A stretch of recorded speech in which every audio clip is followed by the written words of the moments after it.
एक दिन कालू कौवा अपनी माँ से अपने गर्लफ्रेंड चिंकी के बारे में बता रहा होता है। माँ, मेरी गर्लफ्रेंड है चिंकी और मैं उससे बहुत प्यार करता हूँ। मैं बहुत समय से सोच रहा था कि कैसे मैं आपको बताऊँ, पर सिचुएशन ऐसी आई है कि आज मुझे बताना ही पड़ रहा है। माँ, मैं चिंकी से बहुत प्यार करता हूँ और उसी से शादी करना चाहता हूँ। माँ, प्लीज मेरे लिए आप चिंकी के माँ बाप से बात करिए। अरे बेटा, इस लव मैरिज बीमारी में कुछ नहीं रखा है। हम अपने मर्जी से शादी करती है तो ये पार्टनर हमारे सर पर नाचते हैं। अरे माँ, पर चिंकी ऐसी नहीं है। वो तो मुझे सपोर्ट करती है और मुझे यकीन है हमेशा आपका कहना ही मानेंगी। बेटा, ये तुम्हारा प्यार कह रहा है।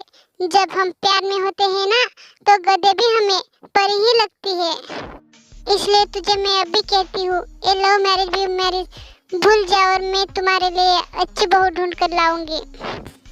और तू तो अभी से उसके ही गुणगान गा रहा है, तो मुझे तो लगता है बाद में तू उसे के ही गाने गुनगुनाएगा। अरे माँ, ऐसा कुछ नहीं है। तुम सिर्फ एक बार चिंकी से मिल तो लो। ऐसे कुछ दिन बीत जाते हैं। एक दिन चिंकी का कालू को फोन आता है। कालू जी, क्या आपकी मम्मा हमारी शादी के लिए मान गई? अरे नहीं चिंकी, अभी तक नहीं, लेकिन आप फिक्र मत करो, मैं उन्हें जरूर मनाऊंगा। फिर एक दिन की बात, कालू के मम्मा को मानना ही पड़ता है और कालू की चिंकी से शादी करने के लिए तैयार हो जाती है। कालू और चिंकी बहुत खुश हो जाते हैं। कालू चिंकी को अपने घर में ब्याह कर लेकर आता है। चिंकी, अब तो तुम खुश हो? हाँ कालू, मैं अब बहुत खुश हूँ। मुझे तुम मिल गए, बस अब मुझे कुछ नहीं चाहिए। अरे चिंकी, अब बस कर, हमारी शादी हो गई है। हम हमेशा के लिए खो गए हैं। अब तो आप परेशान मत हो। फिर ऐसे ही दिन बीत जाते हैं। एक दिन चिंकी की सास चिंकी से कहती है, बहू सुनो, आज मेरी बहन आने वाली है तो उसके लिए आप अच्छे से खाना बनाना। ठीक है माँ जी, आप फिक्र ना करें, मैं बना दूंगी। कुछ देर बाद में घर पर मेहमान आ जाते हैं। अरे दीदी, आप आ गए, बैठो आप, मैं आपके लिए पानी लेकर आती हूँ। अरे मेनका, कोई बात नहीं, मुझे प्यास नहीं लगी, बस मुझे थोड़ा आराम करना है। जंगल में तो आज बहुत भीड़ है। हाँ दीदी, अब नया साल आने वाला है ना, तो सब उसी के तैयारी में ही लगे हुए हैं। अरे चिंकी बहू, दीदी के लिए खाना लाओ तो। दीदी, आप पहले खाना खाएं फिर आराम करें। अरे चिंकी बहू, क्या कर रही है घर में? जल्दी दीदी के लिए खाना लेकर आओ। दीदी आप रुकिए, मैं देख कर आती हूँ, बहू भी कब से क्या कर रही है घर में। अरे चिंकी बहू, क्या हो गया है तुम्हें? मैं कब से तुम्हें आवाज लगा रही हूँ, दीदी कब की आ गई है, उसे खाना दो।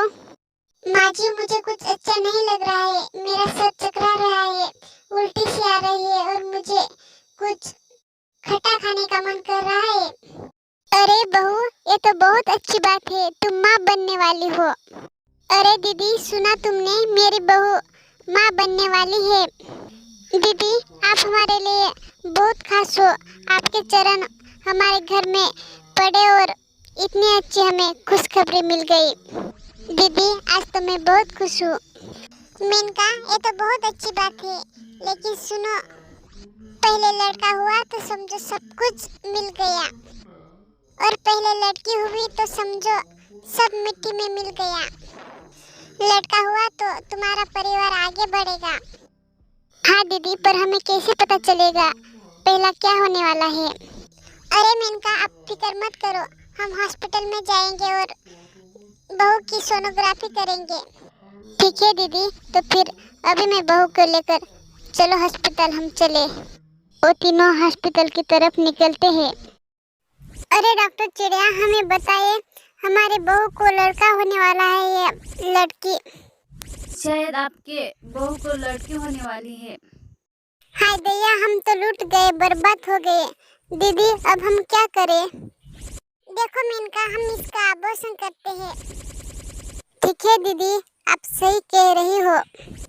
अरे जो बच्ची अब तक इस दुनिया में आई भी नहीं, तब उसके लिए इतनी नफरत क्या बिगाड़ा है उसने इनका।